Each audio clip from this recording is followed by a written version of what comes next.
The world will not save you. Your calendar will not transform you. The new year, the new month, the new Monday, these are illusions that comfort the weak. Transformation begins the moment you stop tolerating mediocrity.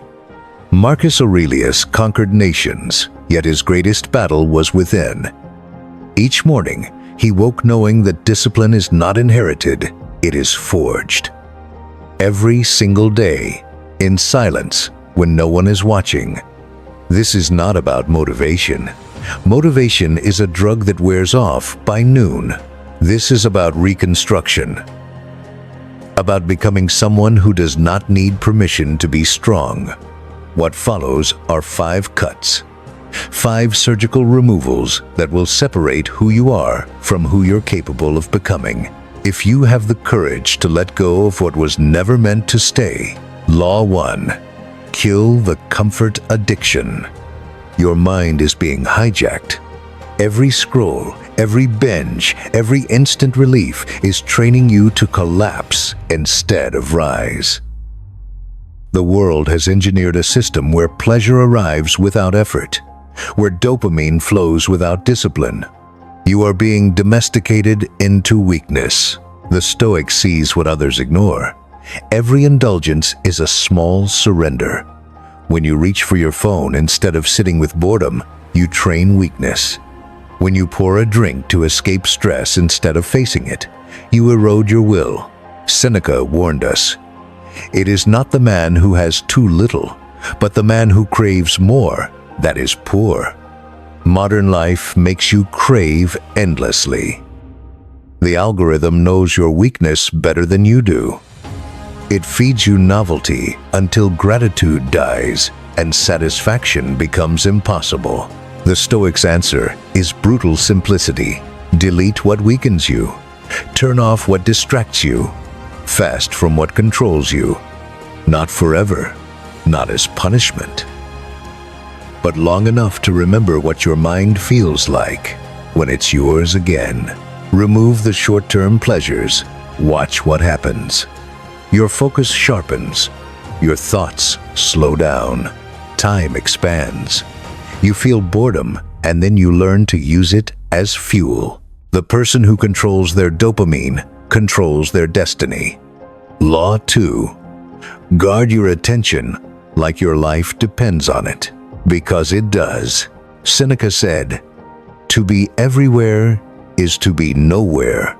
Look around. Everyone is nowhere.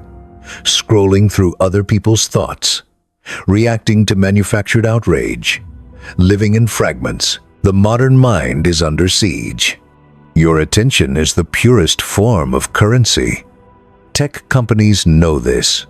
They've built empires by stealing it. Every notification is a hook. Every feed is designed to fragment your focus into pieces too small to build anything meaningful. The Stoic refuses to participate. Here's what they do instead. They create hours, entire blocks of time where devices don't exist. No sound, no screen, no signal. In that silence, something awakens. Ideas return. Clarity emerges. You remember what it feels like to think your own thoughts. Most people fear silence because it confronts them with reality. But that confrontation is where power begins. The battle for your mind is the defining war of this era. Those who protect their attention will lead. Those who surrender it will serve. Disable notifications. Delete time-wasting apps. Build walls around your focus. In 10 years, mental clarity will be rarer than wealth. The disciplined will possess both. Law 3. Cut the anchors disguised as friends.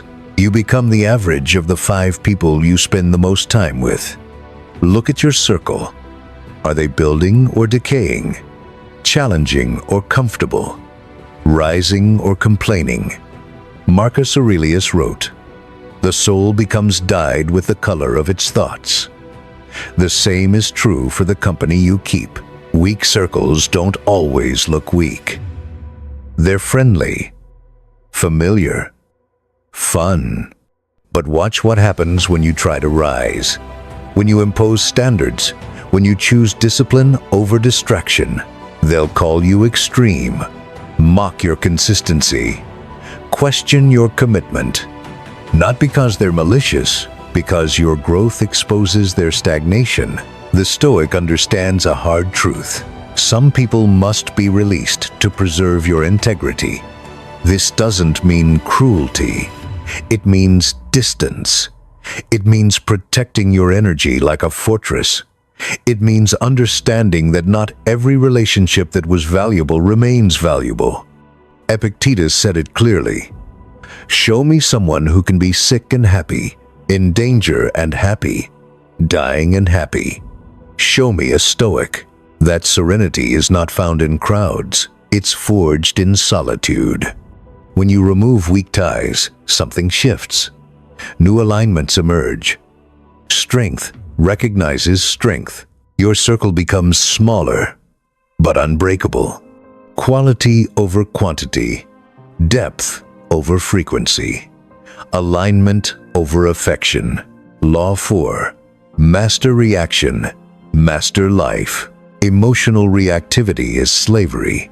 Every time someone provokes you and you react, they own you. Every outburst costs you energy, credibility, and control. The modern world is designed to provoke. Outrage is currency. Anger keeps you engaged. The algorithm feeds you rage because rage keeps you scrolling. But here's what the Stoic knows. Any person capable of angering you becomes your master. Epictetus. Think about that. The stranger online who insulted you. The driver who cut you off. The coworker who undermined you. If they can trigger you, they control you. The disciplined mind operates differently. Between stimulus and response, they insert a pause. In that pause, that single breath of space freedom lives. Marcus Aurelius wrote, "You have power over your mind, not outside events. Realize this, and you will find strength. Practice this daily. When provoked, pause. When insulted, observe.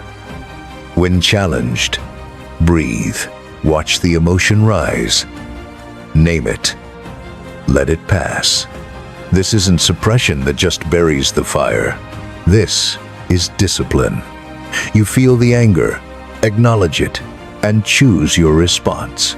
Over time, your nervous system rewires. Triggers lose power.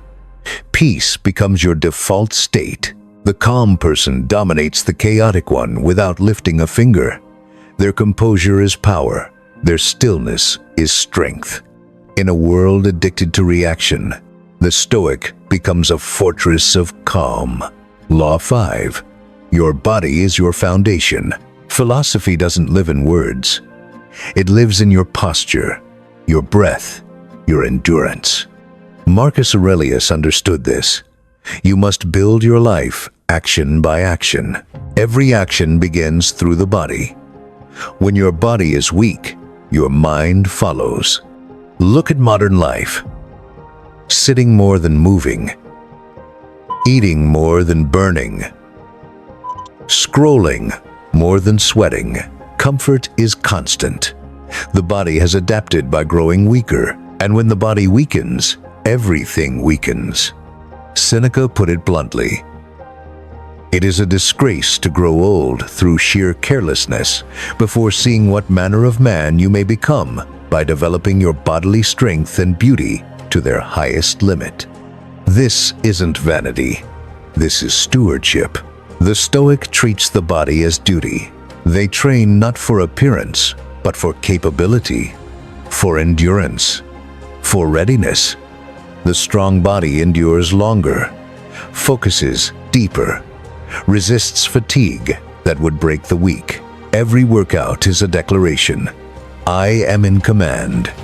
Every healthy meal is philosophy and practice. Discipline over impulse. Every hour of quality sleep is strategic recovery. The body you neglect today becomes the burden you carry tomorrow. But here's the truth. Transformation is always available. Your body is ready to rebuild the moment you give the command. Start simple. Move daily. Lift something heavy. Walk in nature. Fast occasionally. Expose yourself to cold. These aren't trends. They're ancient practices that reconnect you to your natural strength. When you master your body, you master your days. Conclusion. The reconstruction begins now. The Stoic doesn't wait for perfect conditions. They don't need more time, more resources, or more motivation. They need less compromise. Every weakness you justify, every distraction you entertain, every indulgence you excuse, these are the quiet weights keeping you ordinary. Cut them. Today. Not tomorrow. Not next week. Start with one. Remove the short-term pleasure that's killing your discipline. Protect 1 hour of deep focus. Distance yourself from one person who drains you. Practice 1 moment of emotional control. Move your body with intention. One cut, then another, then another. Discipline is not built through grand gestures. It's built through small, repeated acts of defiance against weakness. Marcus Aurelius led Rome, yet every night he wrote to himself, examining his choices, his thoughts, his discipline. Why? Because he knew. The person you become is shaped by what you do when no one is watching. This is your moment. Not to dream about change, not to plan for transformation, to command it. The Stoic path is simple, but not easy. Cut what weakens. Build what strengthens. Repeat until you become unbreakable. Your mind is ready. Your body is ready. Your life is ready. The only question is, are you ready to stop being comfortable? The reconstruction begins now. You have power over your mind, not outside events.